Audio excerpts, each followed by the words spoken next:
You're listening to Becoming Wildly Resilient, brought to you by University of Kentucky Human Resources Health and Wellness. Together, we will discover how we can thrive at work, home, and beyond.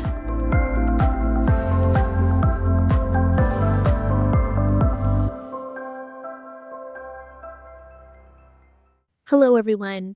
I'm Amy Rodquist Kodet, health coach with the University of Kentucky Work-Life and Wellbeing Program. Welcome back to Becoming Wildly Resilient Practices, where we explore research-based tools that help us stay steady, curious, and connected. Let's start this month with a gentle question. What is your body trying to tell you right now that maybe your mind keeps overriding? Physical burnout, we're going to be talking about, rarely arrives all at once. It tends to accumulate quietly through skipped rest, prolonged stress, and the belief that we can just keep pushing through it a little bit longer. You know exactly what I'm talking about, don't you? Let's talk about what physical burnout really is, what's happening inside our bodies, and most importantly, how can we begin restoring ourselves in small, doable ways? When we talk about burnout, a lot of times I think many of us think about emotional burnout, that exhaustion, cynicism, and overwhelmed. But burnout is also profoundly biological. There is a concept in stress science called allostatic load. This is like the cumulative wear and tear on the body from chronic stress. When stress is ongoing, our bodies don't fully return to baseline.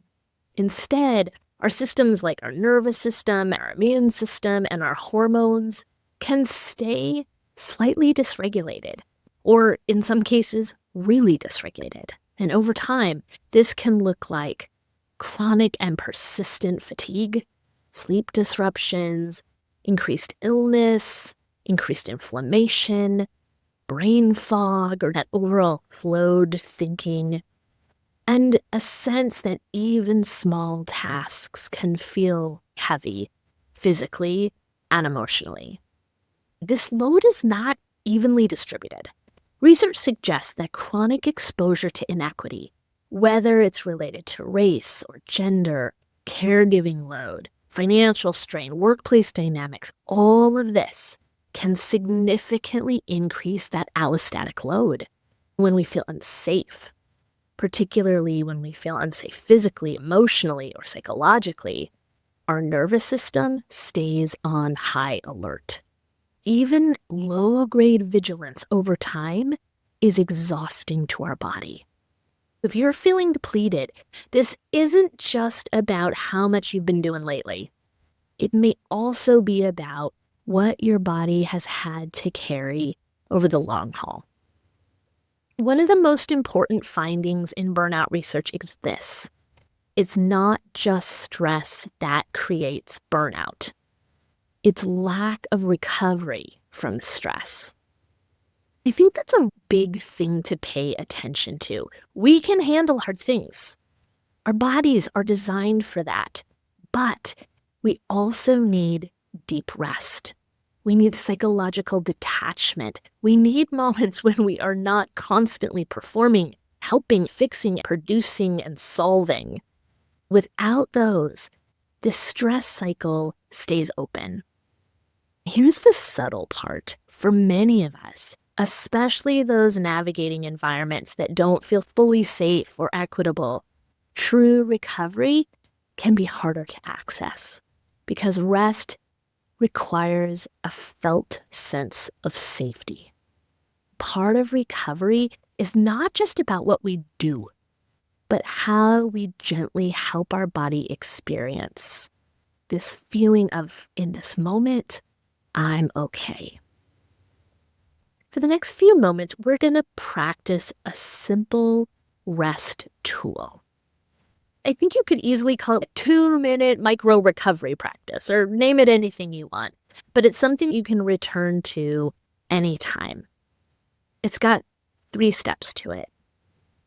The first step is noticing, gently scanning your body. Where do you feel the tension and effort right now? I tend to hold it in my shoulders, in my jaw, in my temples, in my head hurts, the chest, the eyes. Where do you notice your body feeling heaviness and strain? Notice for a moment. There's no fixing, no need to do anything, just notice. The second step is to downshift the nervous system. We can do that by taking longer exhales than our inhales.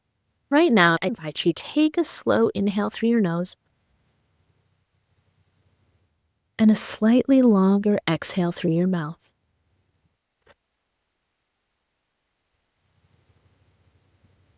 I like to think of it as a 4-6. So inhaling for 4 through the nose, exhaling for 6 through the mouth. Inhaling and exhaling, seeing if you can let that exhale be a little bit longer than your inhale. And the third step is to add one small support. You can ask yourself, what would support in my body feel like in the next hour? We are not overhauling your life here, friends. We don't need to optimize every movement. Just one small kind adjustment. Maybe it's getting up and getting a glass of water, making a cup of tea, a short walk outside, even standing outside, looking at the trees, the squirrels, and watching clouds. Stepping away from a screen could be a great small support. Maybe it's changing your position, sitting down instead of standing up, or opposite, maybe it's standing and moving a little bit around your office instead of being behind the desk. And if it feels available, you might ask yourself, what would help me to feel 5% safer, 5% more supported, right here, right now in my body? This is how we rebuild our capacity, these micro movements of regulation. If we zoom out, the research points us to a few powerful levels for reversing our physical burnout. These are not giant ahas, friends. We know this, but I think it bears repeating. Sleep, foundational for restoring our physiological system. Movement, especially that moderate, enjoyable movement. Having some sort of psychological detachment. It just means mentally switching off from the stressors inside our brains with work, the news happening in the world. Having some sort of social connection, a buffer against the stress. And meaningful engagement, activities that help us to feel absorbed and restored in ways that get us closer to who we are and who we want to be. Another great resource you may want to check out is UC Berkeley's Greater Good Science Center. It has done extensive research showing that practices like awe, gratitude, and connection can improve well-being and reduce our stress over time, especially when it comes to burnout. So take a peek at the resources they shared. They're amazing. Importantly, connection and moments of safety. What I mean by that is feeling seen, respected, and valued. These are not luxuries. They are biological inputs our body uses to reduce our burnout and restore itself. If your burnout in the body is saying, this pace is unsustainable, I can't keep this up, then resilience is not about pushing harder.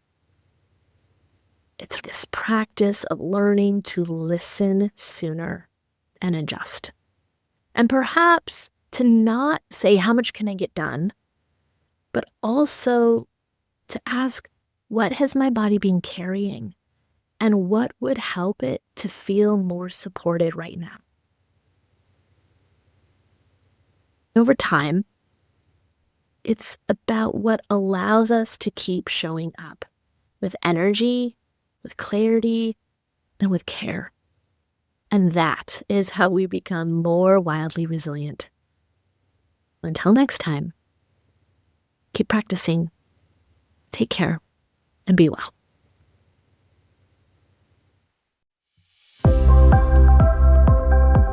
Thank you for listening to Becoming Wildly Resilient, brought to you by University of Kentucky Human Resources Health and Wellness.